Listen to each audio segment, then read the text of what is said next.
Okay, so with this, I will begin today's session. On the behalf of the Public Policy and Opinion Cell, I, Divyanshi Shukla, extend my warmest welcome to you all in the final session for today's talk series, organized under the Indian Government Summit 2021, where we celebrate and encourage young minds to cultivate a comprehensive understanding of public policy in India by introducing them to some of the most accomplished professionals excelling at the forefronts of policy framing, governance, and leadership. So, on that note, let me draw your attention to a simple but striking quote by the United States of America's sixth Republican president, John Quincy Adams. He said, and I quote, "If your actions inspires others to dream more, learn more, do more, and become more, you are a leader." Every year, more than 11 million, I'm really sorry, 11 million aspiring minds appear for one of the world's most difficult to crack exams, UPSC, in hopes to become leaders of the future they would dwell in. But is that it?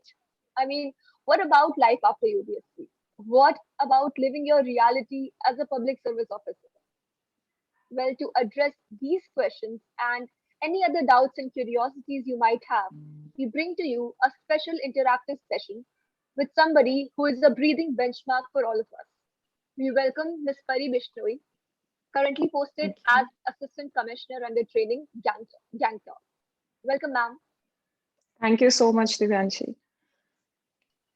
Before proceeding deeper in the session, I would like to dwell in the great honor of giving a brief account of our guest's journey from being a schoolgirl to standing out as one of India's young future leaders.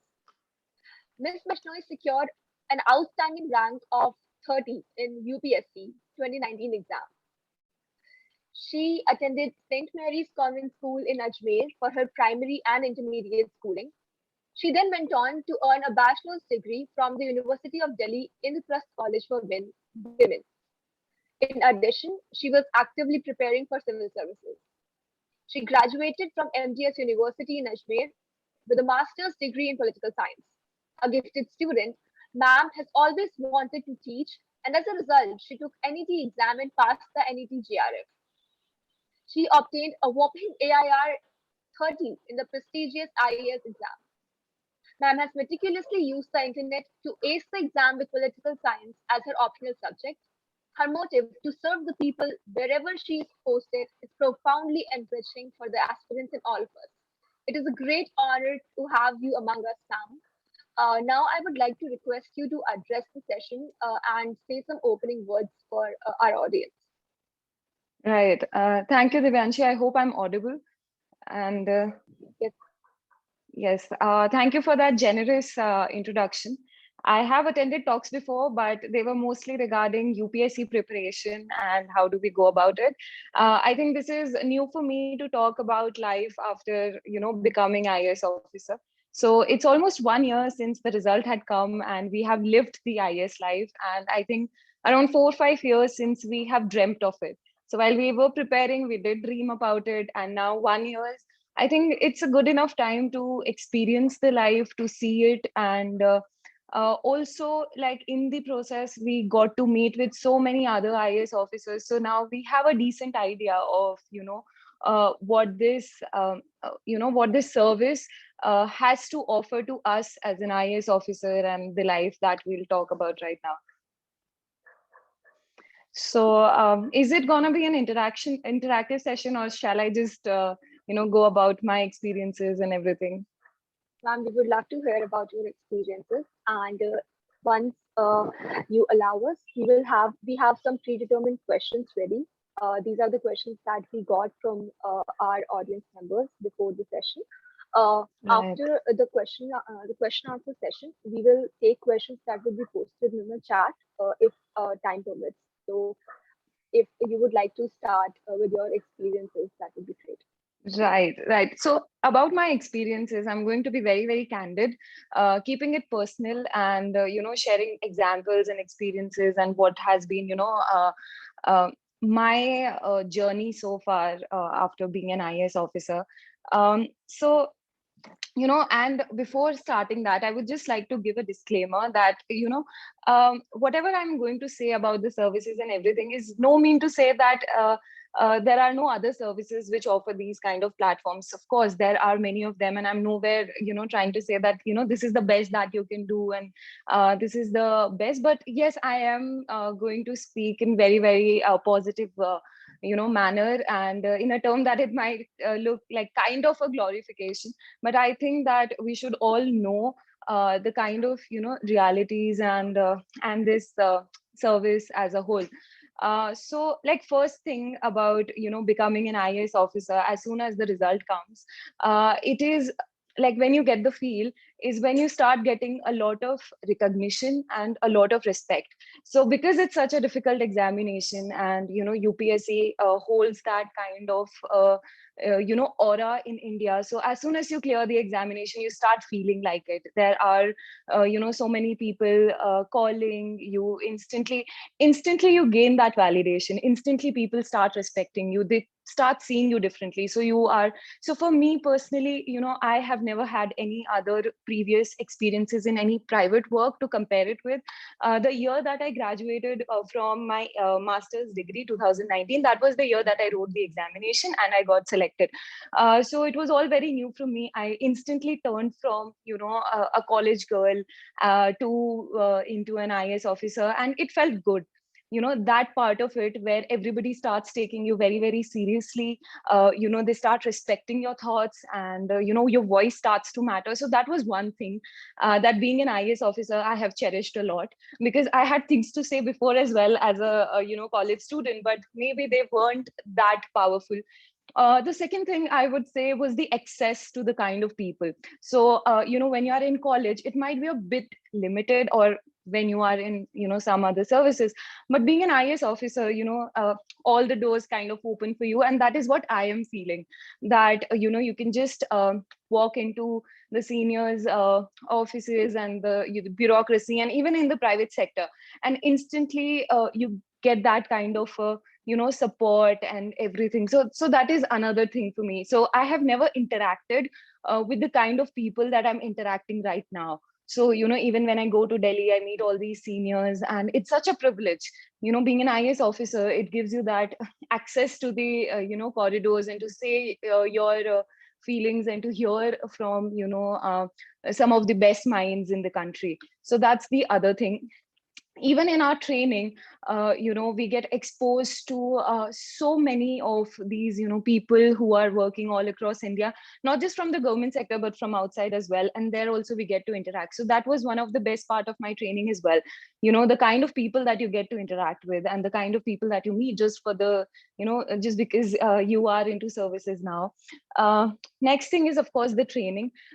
Being an IS officer, of course, they want to transform you from a student to an officer, and training plays a very important role. And Labasna and the entire training thing, it's very hyped, and I believe rightly so. We go through a lot of very, very interesting kind of exercises, be it the Himalayan trek or the Bharat Darshan or the interactive sessions within the academy, which are very interesting. So being an IS, it exposes you to this kind of training and people and batchmates from very all the batchmates who are there, they come from very, very diverse different backgrounds, and that also has so much of learning. So that's one part of it. The next part is becoming financially independent, and being an IS officer. So it's a very decent government job, and they provide you with all the basic decent. Uh, they provide you with the houses. They provide you with all the basic things that you really need for a decent life, and that feels very, very comfortable. That feels like, so when that part is secured here, you can actually life becomes easier, and you can actually then focus on your work. Now, coming to the work part of it, which is the major part of why we want to become IS officers. So the work part, we came to our districts, I think, in April, and it has been 7 months of my experience into it. So I came to Sikkim, and I came during the COVID times.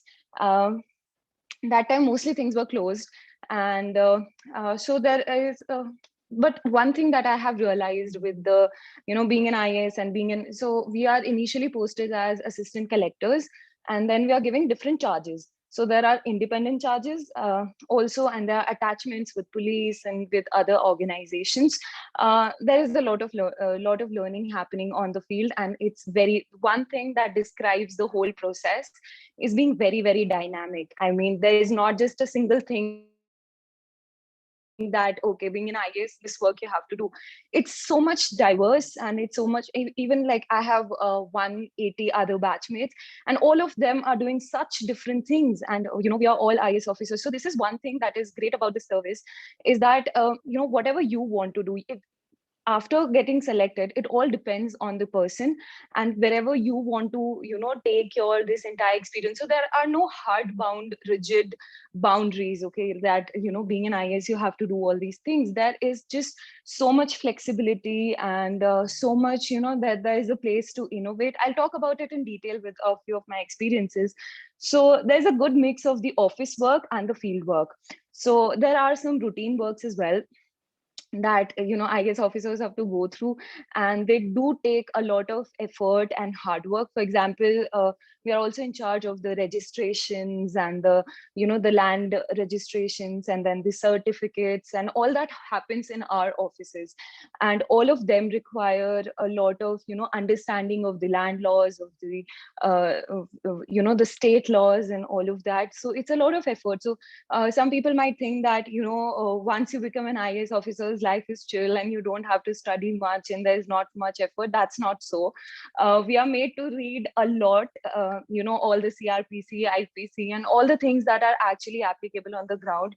You have to be really thorough with that, because now you are implementing the rules. In UPSC answers, when you're writing, even if thoda upar niche ho jata, doesn't matter. But here, it gives you a lot of responsible position. You're also sitting as magistrate. So, if something goes wrong, you're called to the court. So you have to be very, very cautious.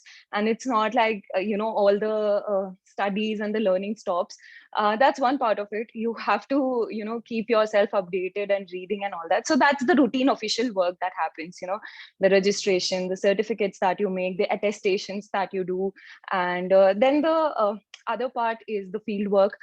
So I'll give you an example from here. So here there's a lot of land acquisition going on for this. So there are national highway projects, there are power grid projects.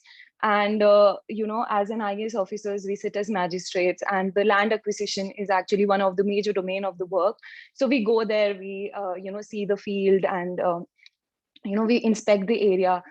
There's this entire machinery of patwaris, amines, and all of that. You take them, you go and, you negotiate with the people. So that's another major work of, coordinating with the people. And so we have to see the damages that are happening, see the land that is to be acquired, and take decisions on the ground. And a lot of times there's a lot of opposition. So for example, if I'll give this example, so there's a power grid line coming up and we have to acquire land, and people are not willing to give the land. They have their own reservations, they're demanding for compensations. So it takes a lot of, going to them, meeting them, making them understand that this is an important project and it needs to go through somewhere, and then, convincing them about the whole process, inviting them over. So, that's interesting, but also that's like one of the important works. And once it gets through and you see the things get implemented and the power line coming up, so that gives you a lot of satisfaction as well. So it's interesting. And when I went on a field visit, so what happened was, here it's a hilly terrain, and there was a river crossing, and the bridge across the river was broken. So we had to go and we had to see the field, where the line had to come up. So we had to cross the river, we had to cross it through the jungle. So that was very, very interesting. I mean, it happened just recently. And then we also had to, there was this other land which was, which we had to take for the army. And it was located at some height, and we had to trek and go. So all these things are very, very interesting, dealing with the people and, doing things on the ground. The other very important work as an IAS officer that you do are, this disaster related work. And that is also, it's challenging.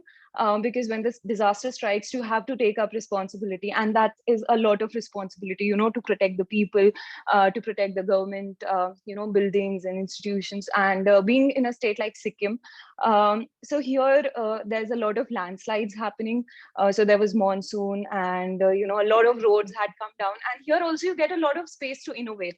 So I'll tell you my experience. So uh, there were 2 3 places where the entire roads had come down. The entire stretch was vacant. So usually what happens is temporary things happen, and they cover it up and make it again. So my DC sir, he kind of innovated, and he called the geological survey people, and he made a survey of the whole entire land. And that's this innovative space that we get. So we can call up other departments, we can coordinate among them. So he called up a meeting of a lot of departments, including the urban housing, and the power lines, and the roads and bridges and all of them.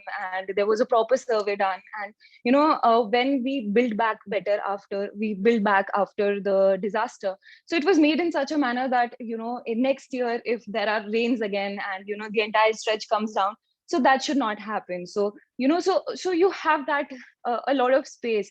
And then in other disaster management work that I worked for, was there was a cyclone coming, and there was this alerts being there. So we had to coordinate with all the power this hydropower companies which are located across the river. There has to be everything was an alert. So I think the DC office, where is your first posting as an IAS officer, it has to coordinate with all the departments, right? So you have to the police was there, even the army was contacted, that if something happens, then they were ready for rescue and all that. So it's very interesting, it gives you a lot of responsibility. So you kind of enjoy that kind of a work.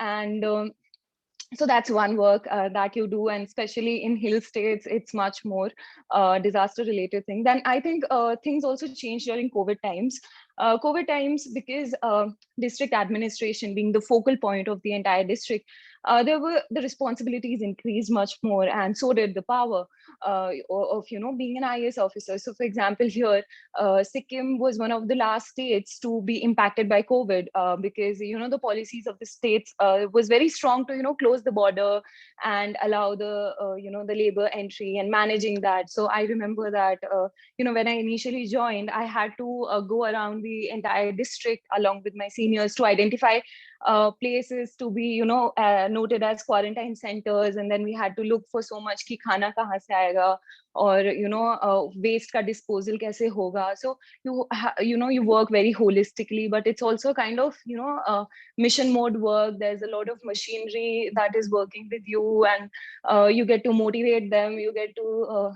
deal with them. So we opened like one quarantine center in all the blocks that were there.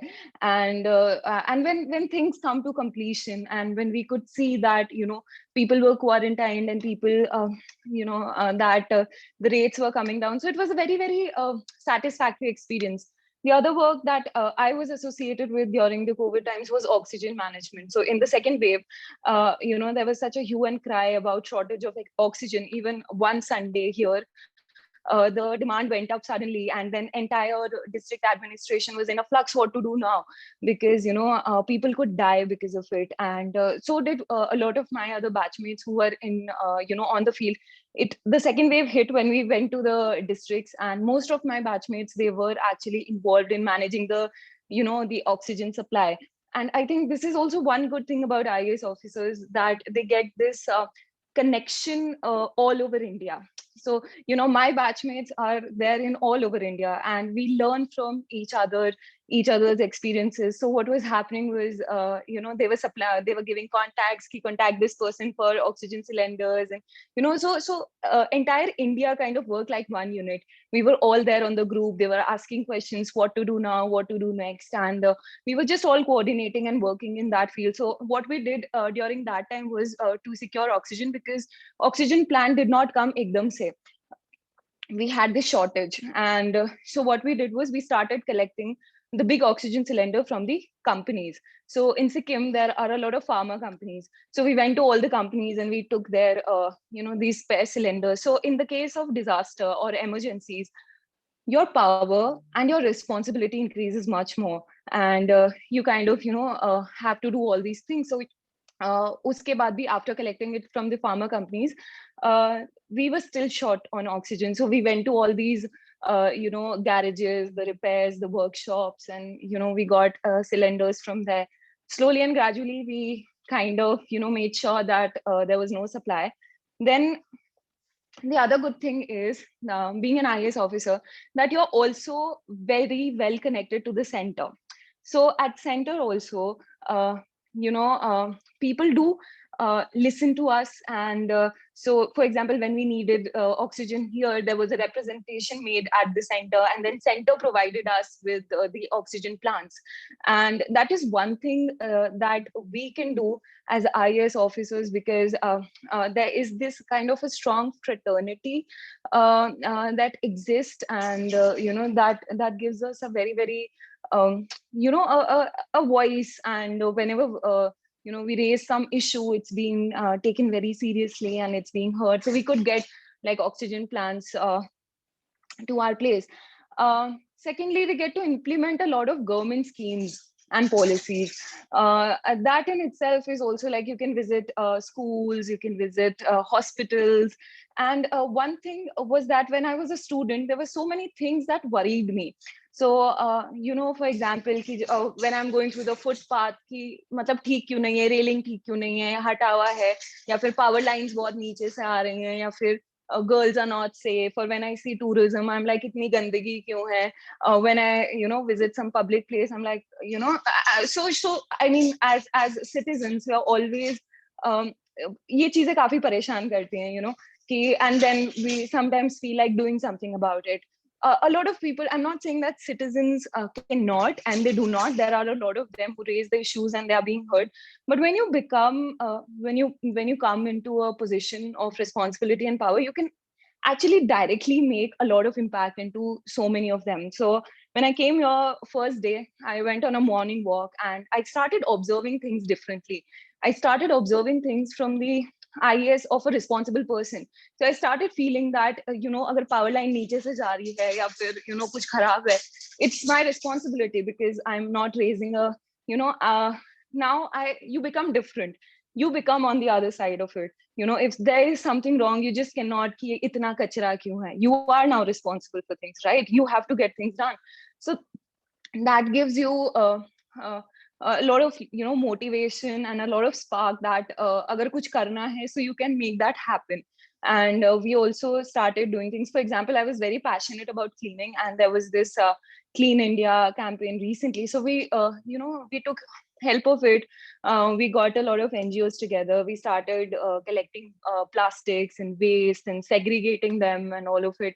And it was so nice to organize such campaigns. And we could even organize some marathons and cyclothons, and all that is under your purview. Just 1 second. Palak, that's my dog. That I so this is also another part, that being an IS, you become very like kind of independent. You can do things that you always wanted to do, and I always wanted to have a dog. I could take her now. So yes, like we could organize, we could see our ideas being implemented. What we always think कि ये organize करवा देते, वो करवा देते. So you can you start doing those things on ground, just like I was saying about the waste.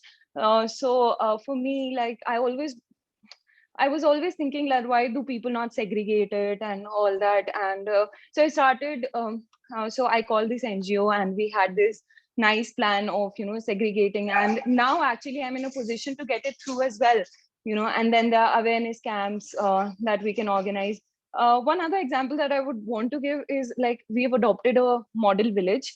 And in that it's Governor's adopted model village. And in that village, there's so many things that you can do.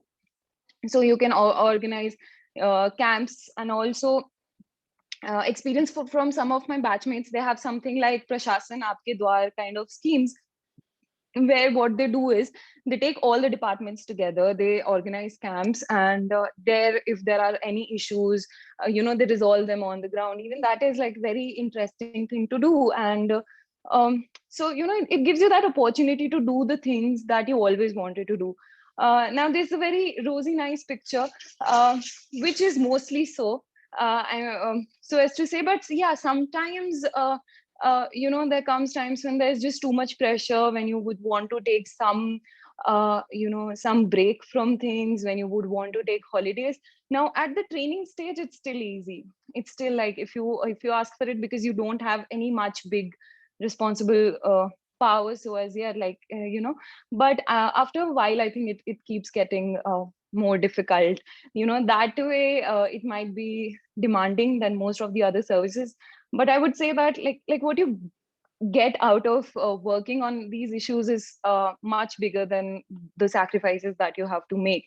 Sometimes you're also posted in remote places and remote areas, but again, I think that's such a great opportunity. So I got to talk to these seniors, and one of my seniors was posted in North Sikkim, which is very, very, very remote. Okay, and at that point of time, there were just no towers. So I asked him, how was your experience, how could you survive? So he said that I was at a time when I could start all the things from ground. So there was no network at all.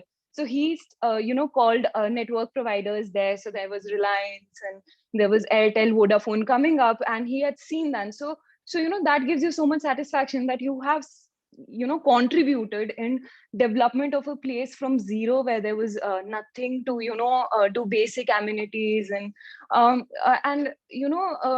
that is in itself is such a satisfying thing. For example, I also am interested in the tourism thing, and I feel that there are so many unexplored areas out here. There is so much more to this place than people know. And so being at this position, I think I know the insider, the insider everything. So I can actually work for it. I can get the homestays online. I can promote the local culture, and address the small issues that are there. So there is a big vacuum that is there in case of adventure tourism and all that. So I have all these ideas, and I'm so excited that in the future, as more I work, I'll be able to work on these ideas that are there, and that gives you a lot of spark, that when you keep doing meaningful things. So that way, it's very exciting. All these things that you get to do, and all the kind of respect and everything you get. There is responsibility, but I think slowly and gradually you tend to deal with it, and you tend to normalize the stress and the pressure that accompanies it, especially in the disaster times. Also, I talked to a lot of senior IAS officers about how their life has it been a satisfying experience. And most of them, 70 to 80% of them has had a very, very satisfying career into the services. They have been able to make so much of difference, even in the policy, even in the policy making in the government of India. Because what happens is, when we see things on the ground and the perspective that we take to the center, it's something completely different. We know that the things that are practicable, that are implementable, and what are the real issues. It's not just bookish anymore, because we've lived it. And as a DC, district collector, when you're there, I think nobody sees things more closely than you. You're responsible, you've lived it all, and that brings a lot of perspective to the policies as well. So when we sit at the center, at the policy making, so I think there's a lot of richness that comes into those policies, and as are reflected. And the second thing is that there's also space if you want to do something different and extra. For example, I met with these seniors who have been actively into acting, into drama, into music. There is one senior who has climbed Mount Everest twice. So all these or you are into racing, and so if you have such hobbies, then the services don't hold you back. You can pursue them. And even if you can want to write books, or you're into literature, I mean this or if you want to go abroad, study more, those all options are available. So most of my seniors, they, and even with these outside universities, it becomes much easy to get admission there, because they also appreciate people from the Indian bureaucracy coming there and enriching their their system as well. So that way, I mean, there is a lot. It's very, very dynamic. It just cannot be put into some words or some frames. These were some of the basic things that we got to do. I might have missed a few here and there, but yeah, so far it has been quite nice. And and initially there is just so much of motivation and so many ideas and everything that are there. And I'm sure it's same for like all of my other batchmates that are doing such amazing works, even in the vaccination campaign. So 3 or 4 of my batchmates, they were able to achieve like 100% vaccination in their areas in a very record time, and they had such innovative ideas to do it.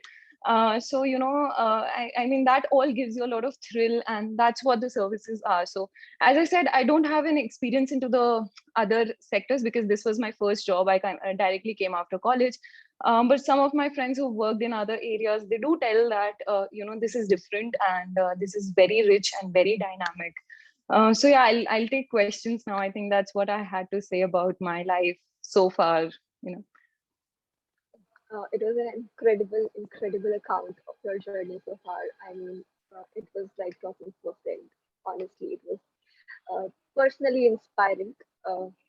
Thank So you so thank you much. so much for that. Uh, Yeah. Now we will take certain questions.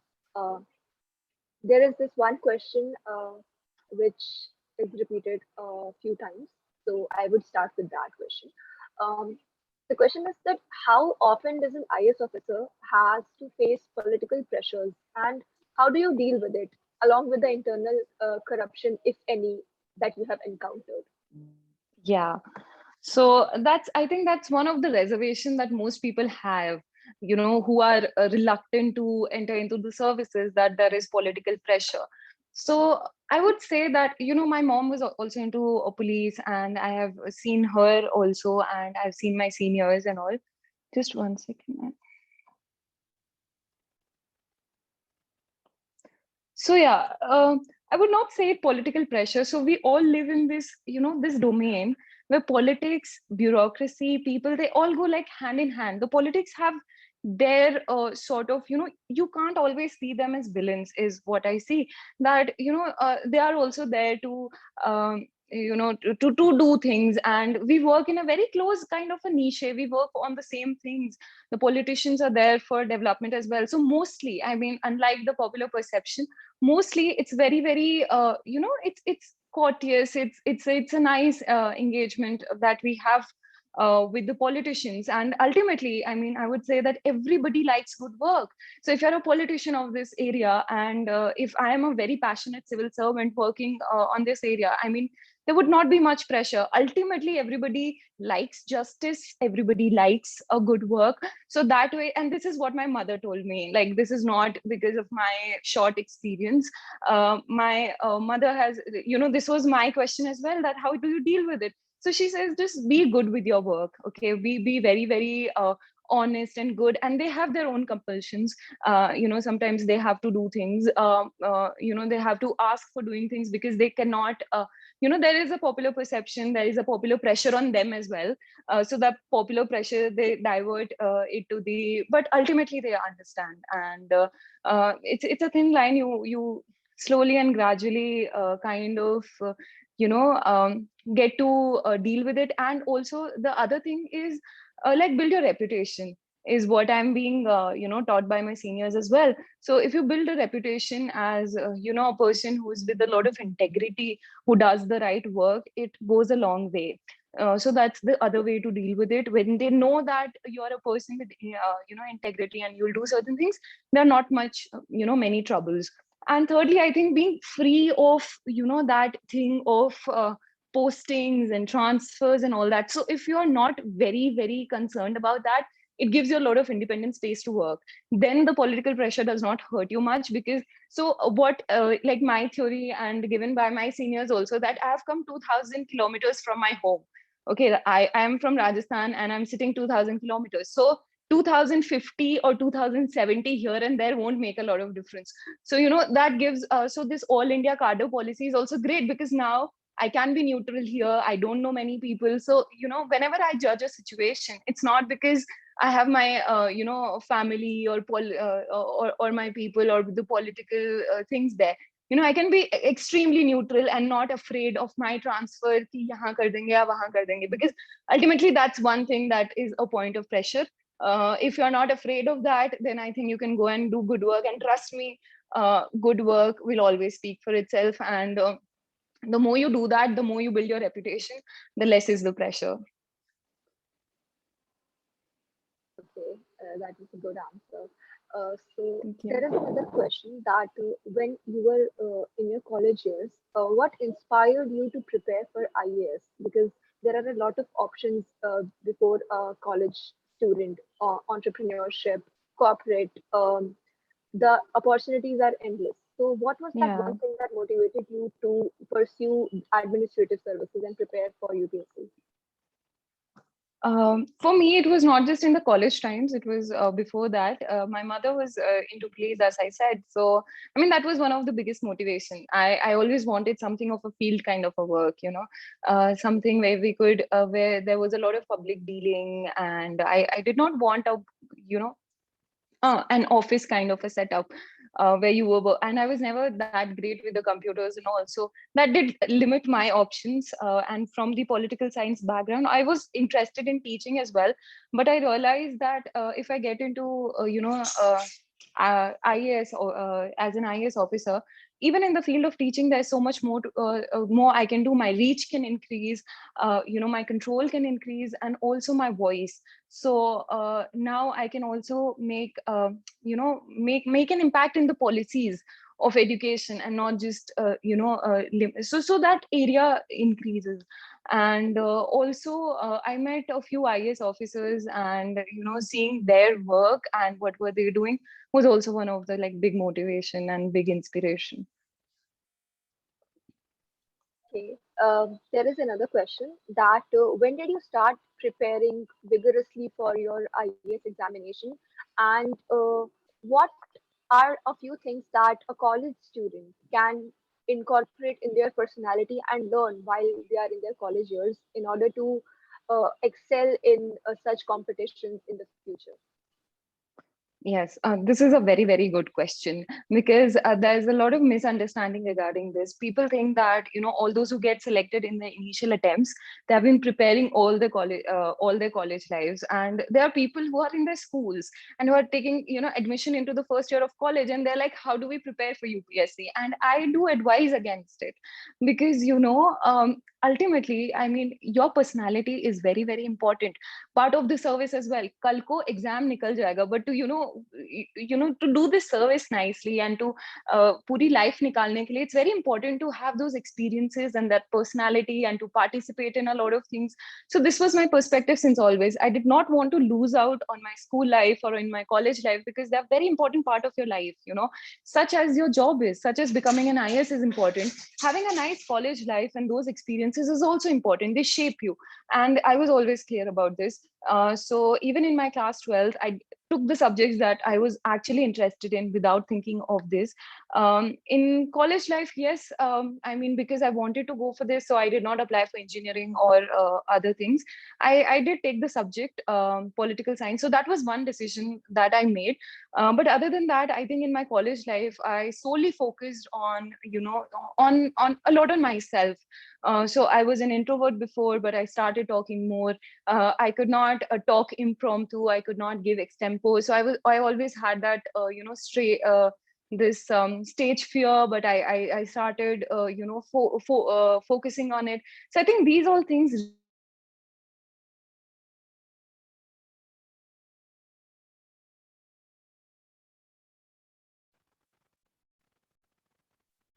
I believe there's a connection issue.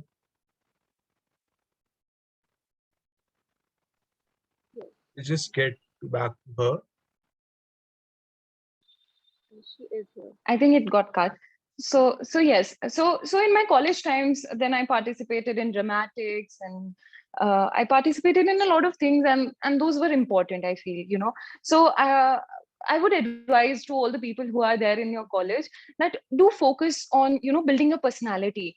You never know that, you might end up at even a better service than this, or you'll find your passion, so college is a very, very good time to do that. So focus on that, invest in that. But yes, there's one thing that I think I could have done was, in the final year of college, you have to like move towards making a certain decision.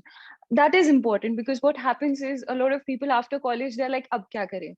That should not happen. So in the final year of college, be more certain of what you have to do. And if you decide to do UPSC or go into the service, then you can start building slowly. And it doesn't, जरूरी नहीं है कि college time में पूरा coaching लेके और फिर करना है. Try to start understanding this examination. It takes a while to understand this examination and the demands of it, or for that matter any examination. आपको कोई भी examination देना है, you need to first understand it. And if you do that, then selection का time कम होता रहता है, because there are people who give 5 attempts, 6 attempts, and even more, and they are very, very hardworking, but somehow they cannot go get through, because they don't understand the need of the examination. So give a lot of time in understanding. And college is a time where there is a luxury. क्या होता है कि college खत्म होते ही जैसे हम serious preparation start करते हैं, we are all about कि किताबें लेके पढ़ने लग जाते हैं. So we don't give that time to understand. So in college time, try to explore कि करना क्या है. And once you decide कि UPSC करना है, so get to know about this exam more. Maybe you can listen to a lot of toppers talk. For me, that was an enlightenment. I mean, we live in a time of YouTube जहाँ पे we have access to toppers, and I used to believe them, because I've seen a lot of people who are like कि कुछ भी बोलते हैं, ऐसा नहीं होता है. That there is no motivation to for us to misguide anybody. It's mostly true. So you can listen to their experiences, how they've prepared. For me personally, it benefited a lot, because I could see their mindset and their strategies and their way of working. So give some time to that, understand this examination, and jo bhi samajh mein aaye, start building slowly and gradually. There's some basic books that definitely we can do in college, because there's also a lot of free time that we have here and there. So maybe the Lakshmi Kant ho gayi, modern history ho gayi. So these very important subjects, these we can start doing it, because it takes a lot of time to finish these bulky books. So very basic books we can start in college, and understanding the examination. And I think once that is done, this exam particularly requires at least 1 year of serious preparation. Like 1 year is a very, very optimum time. Because what happens is, if there's more time, we tend to become relaxed. If there's less time, then there's a lot of pressure, और फिर हड़बड़ी में नहीं हो पाता है. So 1 year is a good time. So if you want to give this examination, take that 1 year gap, and just focus entirely on this. Then you can do all the current affairs and strategize well, and start doing things, and it can be very well done on your own. As I said, the strategies are in detail available. You just have to start going through it. But yes, 1 year of serious preparation is required. Okay. Since you mentioned about the internet and learning through the internet, there are some questions that revolve around how to wisely use the internet to your benefit. And there are questions that ask that how did you manage your relaxation time in accordance with the preparation for the UPSC? And since there are a lot of idealistic conceptions about IAS officers and toppers talking about not using social media at all, what was your daily routine and what actually boosted you in terms of energy and a fresh mind that you could perform well in your examination? Right. Actually missed your first question. What was it? The question was that how did you use the internet to its best Internet, benefit? right. So internet, I feel it's a very tricky thing. Okay, it's very, very tricky. You have to use it wisely, because what happens is the addictive power of internet is compared to drugs. So once you open Instagram, and 2 hours are gone. And there are a lot of us who are not able to control that, and it takes a lot of effort.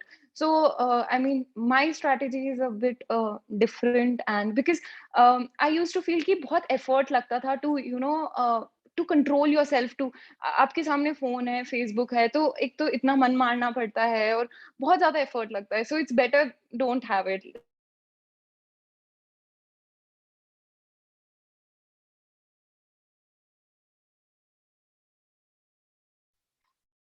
think she is disconnected.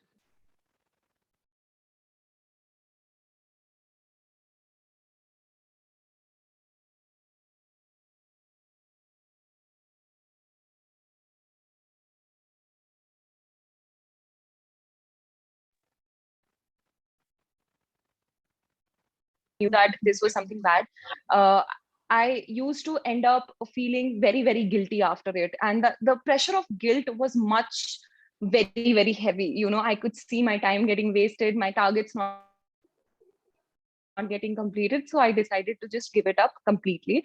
So yeah, you have to see, you have to be one thing that works here is being very, very honest to yourself. You know what you're doing. So you might pretend something in front of your parents or something in front of your teachers कि नहीं हम पढ़ रहे हैं, हम phone से पढ़ रहे हैं ये वो. But you have to be honest. अगर time waste हो रहा है, you are the best judge for yourself. छोड़ दो, मतलब so what I used to do is कि मैंने सिम विम हटा दी थी. And then I used to use internet only on the laptop. And there also, like, I made sure that there were no social media, no nonsense happening, because it consumes a lot of your energy and space and thoughts and mind. And then you are preparing here and your friends are into other jobs and doing well in their life. And sometimes is that sadness comes in, because it's a long preparation. You have to go through a lot, you have to struggle a lot. And then when you see people, so there's a lot of this comparison thing happening. And there are people who have cleared, who are successful and all that. And you feel like, where is your life heading? So there's a lot of mental thing. There are a lot of people can deal with it. If you're like that, then you can go ahead with it and have a healthy kind of a balance. uh, I was a person I was a person who decided against it just to save my space and energy. Now, how to make best use of internet is first avoid all the distractions and be honest to yourself.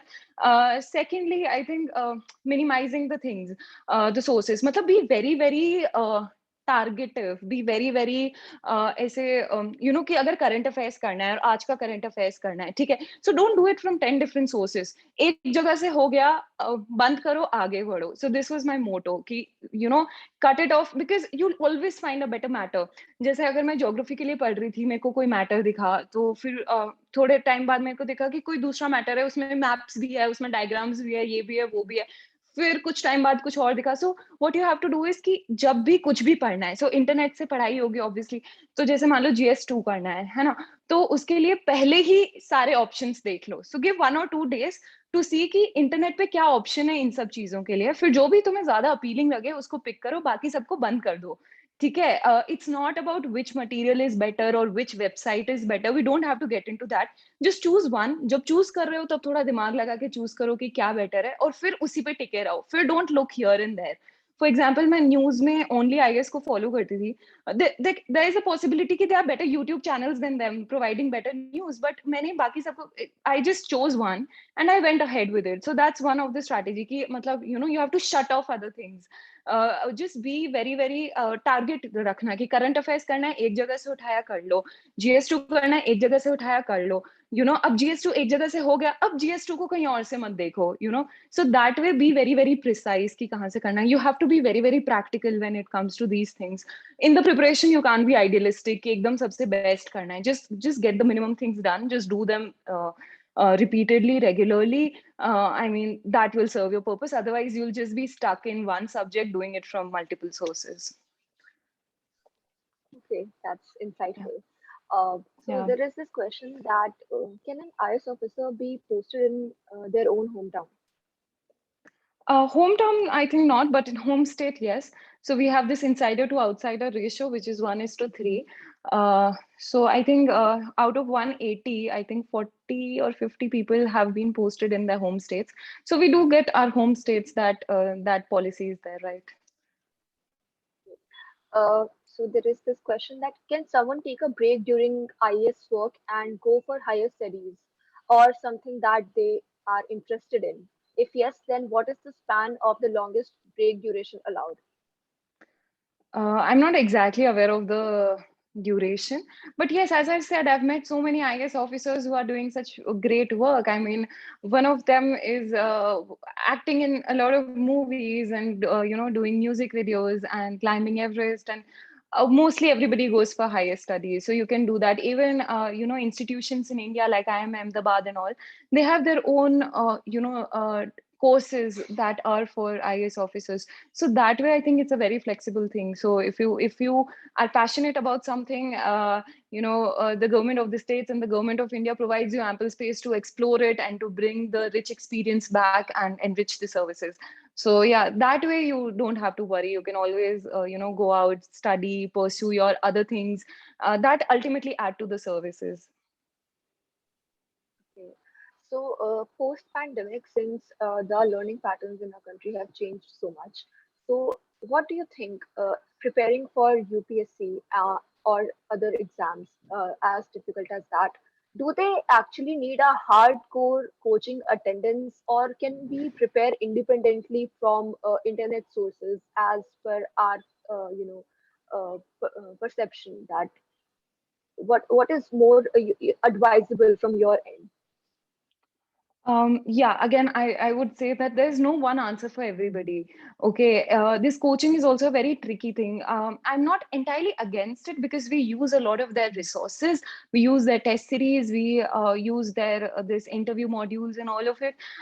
So, you have to be very, very smart when it comes to the entire UPSC preparation. You have to see कि आपके lacunas क्या हैं. So, for example, there are some subjects like economics, geography. अगर वो नहीं आते हैं, you need a teacher for them. If you don't have because I struggled, when I started doing things on my own, I was doing it from the NCRT, but economics is very basic in the NCRT. The main things you just don't get to understand, and geography also. So when I was doing things on my own, it was mostly कि मैं रट्टा ही लगा रही थी. मेरे को समझ में नहीं आ रहा था कि plate tectonics theory. You are on mute, Palak. Ma'am, please. Am I audible? Yes, ma'am, you're audible.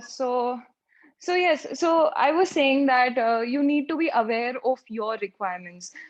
You have to be aware of yourself. For example, if you have a background into economics, geography, you don't need a coaching for them. You can very well do it on your own. So be very, very smart with the coaching decision. Because what happens sometimes is कि you are good with certain things. जैसे मेरा political science में background भी है, फिर भी मैं उसकी coaching ले रही हूँ. So it's a lot of double effort and it wastes a lot of time. So time is actually of a lot of importance, right? So you have to, you have to see कि किसमें coaching की सच में जरूरत है, and go for that. So I would prescribe कि अगर कोई subject नहीं आ रहे हैं या किन में they're very niche coaching institutions also. So अगर आप पूरा एक साथ coaching लेते हैं ना, so sometimes that wastes a lot of time. I mean, nothing against them. और फिर से there it's if you like अगर आपको आधा घंटे में कोई चीज कंप्लीट हो रही है वहां जाके 3 घंटे लग जाते हैं, right? So then you have to see, you have to be very very practical कि कितनी जरूरत है उस टाइप की कोचिंग है. ऑब्वियसली सब अपने आप हो सकता है. Even for subjects like economics, geography which I was weak in, Mrinal sir के videos are there on online YouTube. You can just go through them. So online things have become very very easy. So there's no one answer to this coaching question.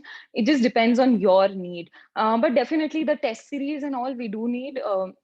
Without them things cannot happen. So test series, the material, the coaching ka jo material aata hai, all these monthly booklets and all, they're also very good, very essential. And the small topic booklets they come. So based on your need, I mean, just be very very practical and honest to you. If you think that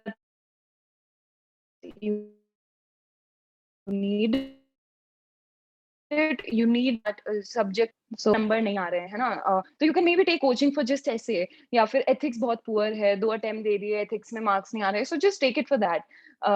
खुद से अगर नहीं समझ आ रहा है, not just coaching, you can take help also for that.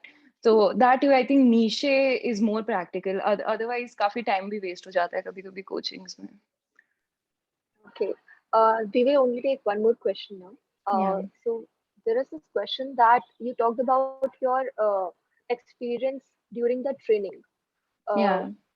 But is there something that you wish you knew before appearing for the UPSC examinations, or even before going for your trainings, which you know now, and you would like to share with the other potential aspirants?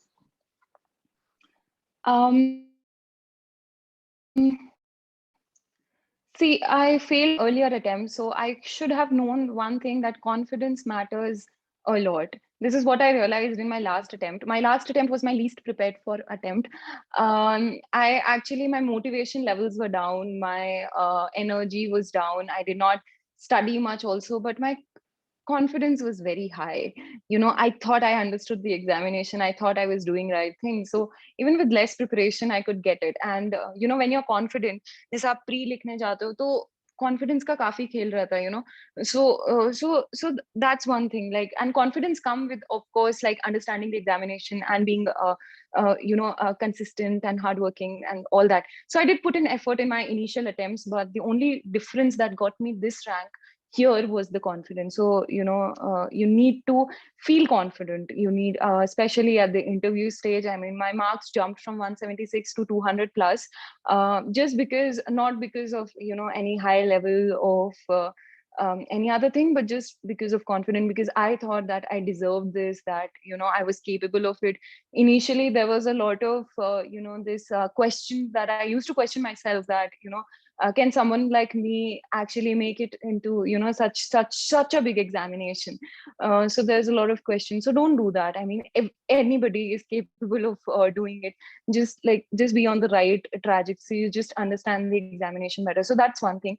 Secondly, before going for the training also, I think confidence matters. One thing is, training looks very rosy from the outside, but again, after going that, I mean, there is a lot of compulsions. There are a lot of I mean, I don't know how to put it, that you have to live up to a lot of expectation. And again, that there is like some kind of an undercurrent of competition, and where everybody is trying to prove and all. So I mean, for the training also, you just have to go there with the mindset of learning and confident, and like not compare yourself too much with the other people. Everybody is different. Everybody will have their own space of working. Just be confident and be satisfied in your own space, and make a lot of connections, and make the best use of that space that is available. And yeah, I think that would be it. Okay, that was really, really amazing. So thank Right. you. With this, we come to an end of the question answer session. Is there anything that you would like to, wrap up with? I'm not very good with the last kind of words, or I mean, I think I've just pretty much said most of it. Like, thank you so much for giving this platform to talk. I mean, it's always a pleasure. If some people get some direction or some inspiration or some from our honest, realistic experiences. Yes. Aditya, is there anything that you would like to add? No, thank you, ma'am, for joining with us, and we hope that the audience learned a lot from you. To Thank the you. we end this session on this note, and as a reminder for tomorrow's session, we'll be joining by Subhash Tanan, who is currently working in IPAC, and we'll be discussing upon the challenge use of technology in the current political domain. So all those who are interested may join in. Thank you, ma'am, for again joining us, and with Thank that we you. come to the Thank have you a for good inviting me. Good night, everybody.